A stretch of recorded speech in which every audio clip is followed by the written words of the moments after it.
Welcome to the first episode of my daily painting challenge. Today, I have this small little canvas that I'm gonna do for my first attempt. It's already got an old sketch on it, which I'm gonna use for my doodle grid, which I'll explain. And I'm gonna paint this little guy. Hopefully zoom him in a little bit, you know what I mean? I kind of almost like get a picture and compare it to where it should sit to see if it will look right when I finish. But I'm gonna try to do a background blendy like that, but kind of, use some different colors, something a little less just background traditional. Maybe I'll use some like vibrant colors, some purples, something like that, just to make him stand out a little bit. And yeah, here we go. I'll show you. Remember, if you could, like and subscribe if you want to see some more of this. I'll be doing a whole bunch of these, so you'll see more. And the first thing I always start with, mask and gloves. You think you don't need these things until you just start getting random headaches and you get dizzy spells for absolutely no reason. Make sure you use this stuff. I learnt the hard way. Okay, what you want to do is you want to try to cover this with something that you can use as reference points when you overlay your image later on. So just say this, I picked this because this is an older canvas that already has a whole bunch of lines that I can use later on. But take a photo of this, directly take a straight photo of this, as straight as you can, because if you move to an angle it won't come out right, but make sure, take a photo. Go in. I use Procreate, the app on my iPad, and Procreate lets you overlay, just say the wall, and then overlay the reference drawing over the top and make it a little bit transparent so you kind of see where corners of things go, where eyes sit, where beaks sit, where the whole face might want to go. Even before you plan it, maybe like the composition of where everything goes. Plan it prior on your iPad. You can either project the lines straight on, or you can use a doodle grid and just draw matching to what you see in the photo, which is the easier way to do it if you're in daytime or something where you can't use a projector. Like a bright sunny day, you're not going to be able to do that outside, so it's a little easier on a canvas. But just for fun, we'll keep it easy and I won't project it, I'll just use my lines. Select one of your photos. I just sent over the photo of the thing from my phone. Insert a photo, and I want this little boy.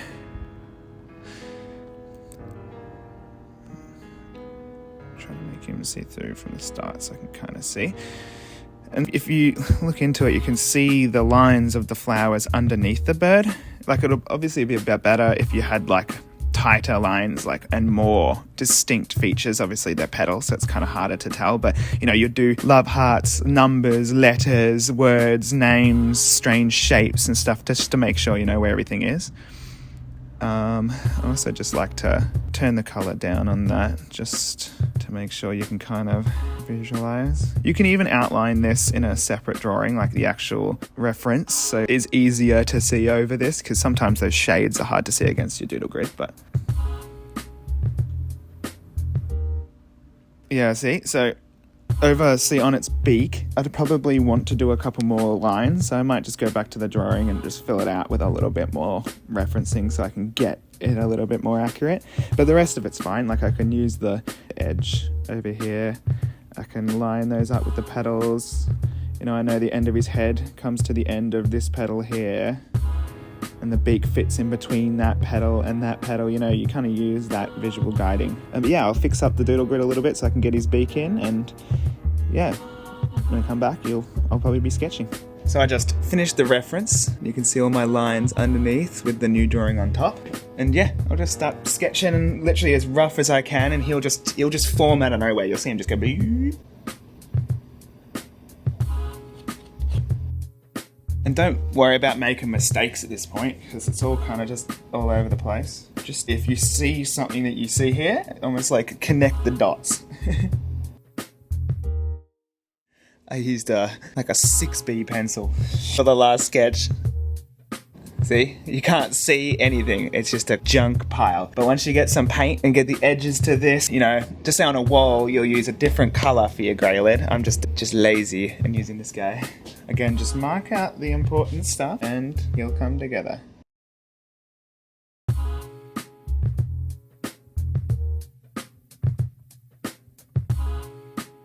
Okay, I hope you can see the little guy behind the drawing. Yeah, different colors always help. I mean, I've done this so many times I can see it through the grey lead. I feel like I'm getting better at just ignoring what I see, the lines and stuff, so I can see the bird right there.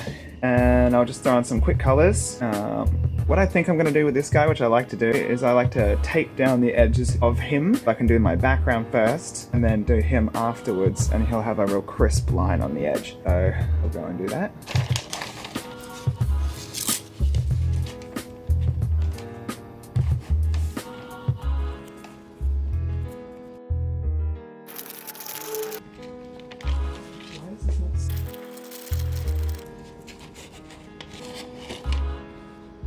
I skip most of the taping because it's the bane of my bloody existence, and I cannot do it. I can't wrap a Christmas present, so can you imagine how bad I am at this? But two things I will say. Just say up here, right? Either fur or the edge of some feathers. You don't really want a sharp edge like you do on other things like a beak. You would like a jagged edge. And it's always better to get the kind of sharper edges and corners defined or hidden now, if you know what I mean. Because later on, if you're trying to get rid of an edge under a misty background, it's so hard to like fade something that's so sharp and in your face. Or even the other way around, if something's misty, it's hard to bring it back. So what I do is these edges, see, it's like all just fluffy little parts. I try to just rip up heaps of these little bits of tape and make an edge that's a little bit more jagged and janky.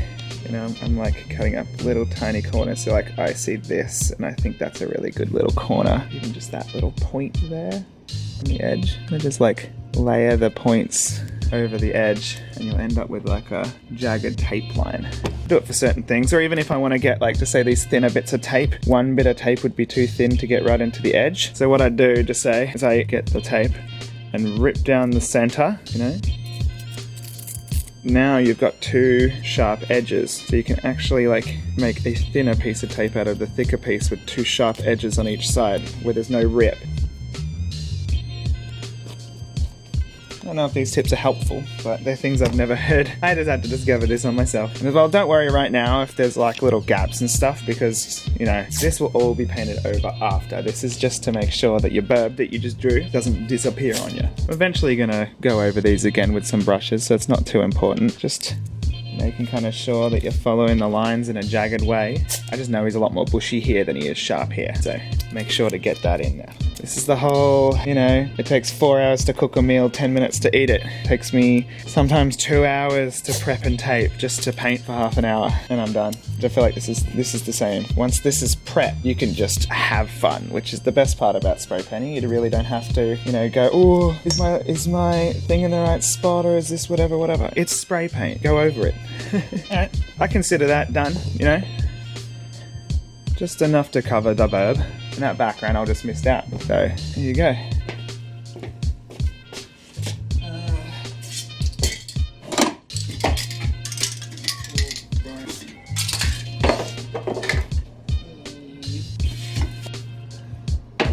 Grey colour. Get a bit of this.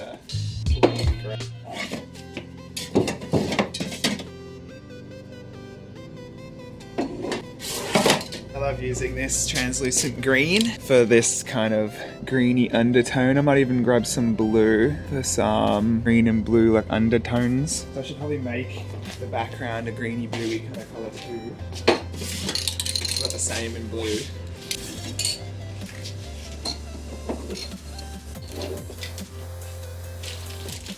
Yeah, start attacking.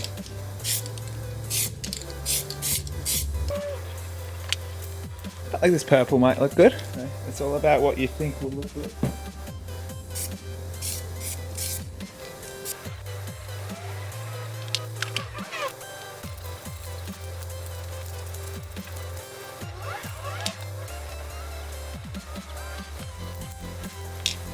I feel like some like a pinky kind of colour would go good. Sorry, my camera died, so we missed a little bit. I just kind of attacked it with some random light colours. I feel like I want to darken it back down a little bit somehow. Yeah, this is the part I was talking about, how I struggle to stop. I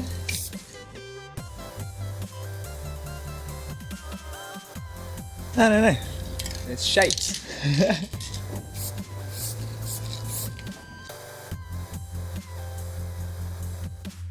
Okay, well, and this is also just to prove a point that you can just do anything. This can just be a misty whatever background. This can be some complicated thing of leaves and all that kind of stuff.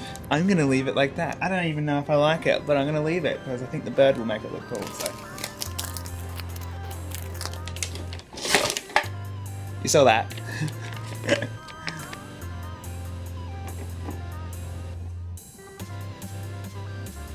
Alrighty, so for the main part of the painting, I used these cutting cards. They're like all different shapes. So they're the front covers of drawing books, you know, just visual diaries. I've got hundreds of old ones, so I just took off all the covers and cut them up into different shapes. And it seems to be the perfect kind of plastic that's, you know, really thin, like doesn't move too much, but also isn't too thick, that it has a big distance between, you know, where the paint's gonna hit it and then the canvas. Because if there's a big gap here, you'll get a mist, like it'll hit the edge and not hug the corner, like it'll spray up and you'll get a real, like, you know, fuzziness on each edge. Like I've tried it with bits of wood and stuff. You need to use something that's kind of, you know, almost paper, but paper will get wet and start going all wobbly. This stuff always kind of goes back to normal. Start getting into, this one's for like hairs and eyelashes and stuff like that. A couple triangles. You know, these are really important for the edges of things. Sometimes you just need those weird angles. Even this outside one, like you can see I've sprayed there and used this. Even some of them are like very specific little curves. They're really good for eyes and stuff. So just say if I have that eye there, yeah, I'll look around the circle and probably think that this curve right here on this edge is the one that will fit his eye there. So you see the circle of his eye. Line up that shape, fits perfectly. Or even just say I'll pick another one. This corner of the beak. I don't know if you can see what I'm seeing as well as I am, but there's like a little edge there. I have a really good eye now for just like which corner am I looking for. You might find it's that one. And then you literally just spray this little dot here with trying to not overspray. Some circles. Yeah, that could be for his head. See? Give it a spray and you cut that edge as tight as it needs to be. And because you've already made your paint edge, it's really not that hard to fill it in without it blending together. Yeah. And what I always do is I start dark. So on this, I'll look at my photo. I would start with all of this edge on his wing, down the bottom here, because you can always go lighter than you, it's better to get your values in now to how dark it all needs to be. So just like, you know, find that deep brown and make it that dark now, and lighter is easier to pull away, in my opinion, with painting. It's harder to add the dark on top of light than it is to add light to kind of shape the shadows. I don't know how to explain this stuff. But yeah. So I'm just going to start, probably use some dark in that dark brown, like some black in that dark brown, and here we go. So I'll just use a really basic card first. It's got some just like, this is a gradual curve, so it goes like shallow, shallow, shallow, steeper, steeper, steep. You can get like a really tight corner, a really shallow one. What I'll do is I can see that this is here. That one shadow that's underneath the beak. Few important lines that I can see that I need to cover first to make sure this will look like what I want it to look like. What I always say to people is blur your eyes, and if you blur your eyes on the drawing, you'll be able to see where the form is, and then detail is later. Detail's the easy part. People think it's the other way around. I'm going to just swap on cards, making sure that these lines are where they need to be. This beak has got some strange shadows in it, so I'm just gonna make sure that they're in there. The last thing you want is to have to fix something later. You just want to get it on your first try. Sounds counterintuitive because I just said mistakes are cool, but mistakes are cool. It's just, you know, don't get too many mistakes because you'll just layer paint and you're just painting on paint, and then you'll catch yourself losing your reference, you'll lose everything.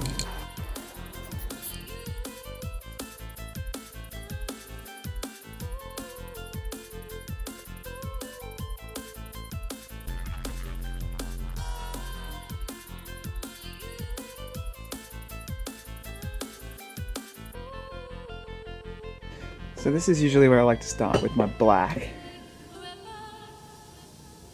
And all the main colours are in, the shape of the bird is there, and now I just get lighter and lighter and lighter until I'm finished.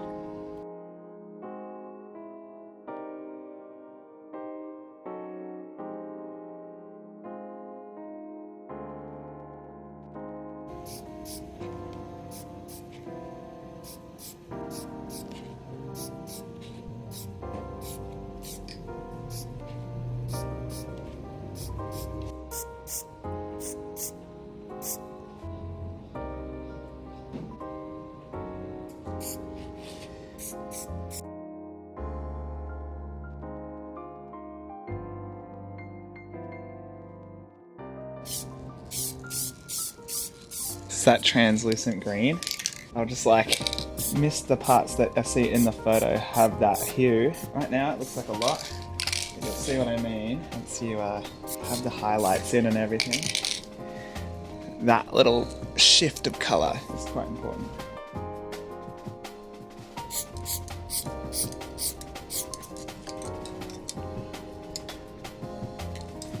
What the? Sometimes that happens with cutting the cards, you know, what are you meant to do?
So I hope you guys enjoyed me painting this little guy. I think he ended up alright. I hope you liked this video and you maybe learned a thing or two. I have no idea, I'm no teacher, I don't know how to teach people to do this. I'm just teaching you what I think as I go. If you want to see more of these, like and subscribe down below. Or if you would like to join my Patreon or even check out my Instagram or my Facebook. Links to all my socials and stuff are all below, so check it out. Stick around because I'm going to be uploading the rest of this one painting a day challenge that I've been setting for myself. I'm going to combine them all into one giant video and make something cool for you. So hope you like that too. Anyway, hope to see you soon.